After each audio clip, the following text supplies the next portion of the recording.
Hi, this is the VIVO Y21S and I'll show you how to check battery health with Ampere app on this device.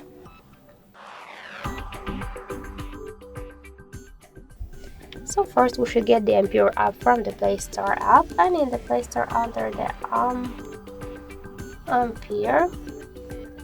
So now we should get this application. That's why tap the install button and wait a couple of seconds.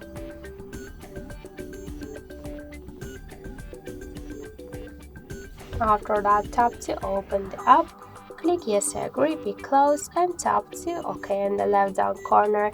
So now we could see here information about our battery health, and in my case the battery is in a good condition. And also we got here more information like the battery health, capacity, voltage, Android version and more other info. So thank you for watching, and if you like this video, leave thumbs up and subscribe our channel.